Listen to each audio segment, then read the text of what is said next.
शेर सिंह एक बहादुर राजपूत योद्धा था। अपनी जिंदगी में उसने अनेक लड़ाइयों में अपने जौहर दिखाए थे और कई युद्ध जीते थे।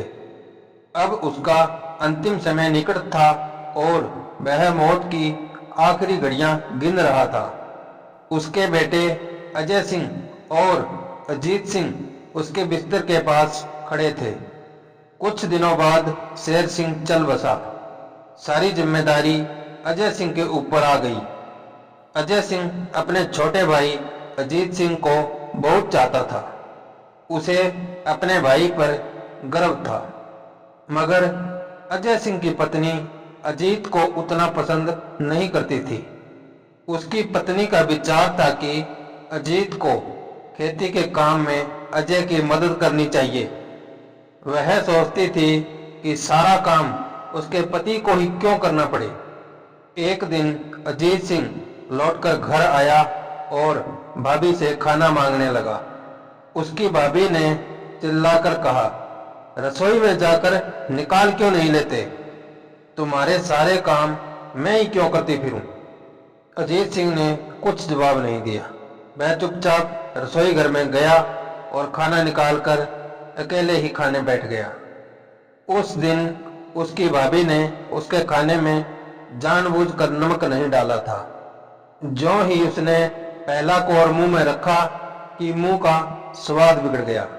अजीत ने पूछा, क्यों भाभी, क्या कारण है जो आज आपने खाने में नमक ही नहीं डाला? खाना कितना बेस्वाद लग रहा है। भाभी ने गुस्से में कहा, मैं तुम्हारी रसोइया नहीं हूं। अगर तुम्हें नमक डला हुआ स्वाद खाना चाहिए तो जाकर सांबर की राजकुमारी से शादी क्यों नहीं कर लेते? अजीत सिंह ने कहा, तो आप यह चाहती हैं? अच्छी बात है, मैं ऐसा ही करने जा रहा हूं। मैं सौगंध लेता हूं कि सांबर की राजकुमारी से शादी करने के बाद ही कर लौटूंगा। अजीत सिंह सांबर राज्य में पहुंचा। वहां राजमहल में पहुंचकर उसने राजा से निवेदन किया, महाराज, मैं आपके दरबार में नौकरी करने आया हूं। राजा ने अजीत सिंह की ओर देखा। अजीत सुंदर, सुडौल और ताकतवर नवयुवक था। राजा को एक ही नजर में भा गया। अजीत के बोलने चालने का ढंग भी सभ्य और शिष्ट था। राजा ने उसे अपना अंगरक्षक नियुक्त कर लिया और रहने के लिए महल के पास ही एक मकान भी दे दिया।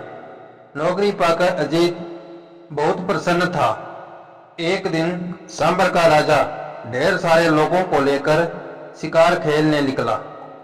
घोड़े पर सवार होकर वह इतनी तेजी से चला कि अजीत सिंह के अलावा और कोई भी उसका साथ न दे सका। राजा और अजीत तरह तरह के जानवरों का पीछा करते हुए जंगल में बहुत दूर निकल गए। अब तक राजा बहुत थक गया था। वह सुस्ताने के लिए एक पेड़ के नीचे बैठ गया। थोड़ी ही देर में उसे नींद आ गई।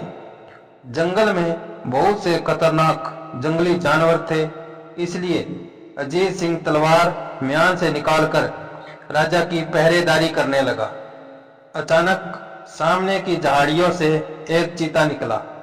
राजा की नींद खुल गई। वह उठकर बैठ ही रहा था कि चीते ने उसकी ओर छलांग लगा दी, मगर अजीत सिंह बला की फुर्ती से झपटा और चीते से भिड़ गया। दोनों जान की बाजी लगाकर लड़ने लगे। थोड़ी ही देर की लड़ाई के बाद अजीत सिंह ने चीते को मार गिराया, लेकिन उसके मरते ही खुद भी बेहोश होकर जमीन पर गिर पड़ा। कई दिन तक अजीत सिंह की हालत में कोई सुधार नहीं हुआ। लोग यह सोचने लगे कि वह बचेगा नहीं। राजा रानी उसे बहुत चाहने लगे थे। उन्हें अजीत सिंह की बड़ी चिंता थी। उनके अलावा राजकुमारी को भी उसकी उतनी ही फिक्र होने लगी थी, क्योंकि इतने दिनों में उसे भी अजीत से प्यार हो गया था। कुछ दिन बाद अजीत स्वस्थ हो गया। चारों ओर खुशी की लहर सी दौड़ गई। एक दिन राजा ने अजीत सिंह को अपने पास बुलाकर कहा, अजीत, मुझे बचाने के लिए तुमने अपनी जिंदगी की बाजी लगा दी। इसके लिए मैं तुम्हें किस तरह धन्यवाद दूं, समझ में नहीं आता। अजीत सिंह ने जवाब दिया, महाराज, मैंने तो अपना कर्तव्य निभाया है।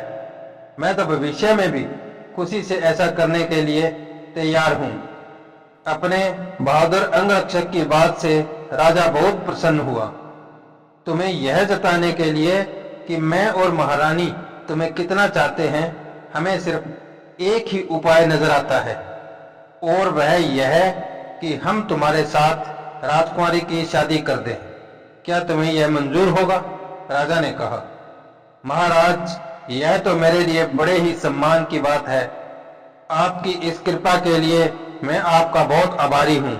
राजकुमारी से विवाह करना मेरे लिए सौभाग्य की बात होगी। अजीत सिंह ने जवाब दिया।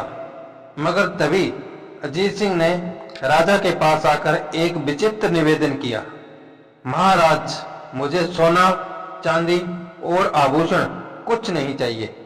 दहेज में मैं सिर्फ एक चीज चाहता हूँ। अजीत सिंह ने कहा, क्या चीज चाहते हो? राजा ने चकित होकर पूछा। अजीत सिंह ने उत्तर दिया, महाराज, अगर आप मुझे सांभर नमक से लदे 100 ऊंट दहेज में दें तो मैं आपका बड़ा ही आभार मानूंगा। इस अजीब मांग से राजा और रानी दोनों ही बड़े चकित हुए, परंतु जब अजीत सिंह ने नमक का ही दहेज लेने पर जोर दिया तो वे मान गए। अजीत सिंह को घर छोड़े कई वर्ष बीत चुके थे।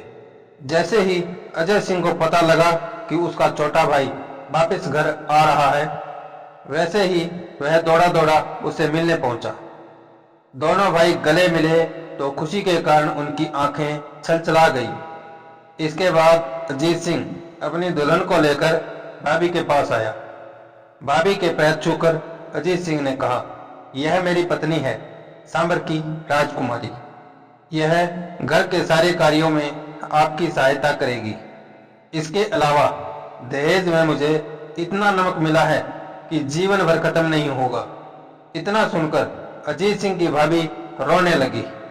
उसे वर्षों पूर्व कही गई अपनी बात पर बहुत अफसोस था। उसने बड़े ही प्रेम से राजकुमारी बहू का स्वागत किया। उसे इस बात की प्रसन्नता थी कि जो कुछ भी हुआ उसका अंत भला ही हुआ। दोस्तों, अगर यह कहानी आपको पसंद आई हो तो लाइक, शेयर और सब्सक्राइब करना ना भूलें। धन्यवाद।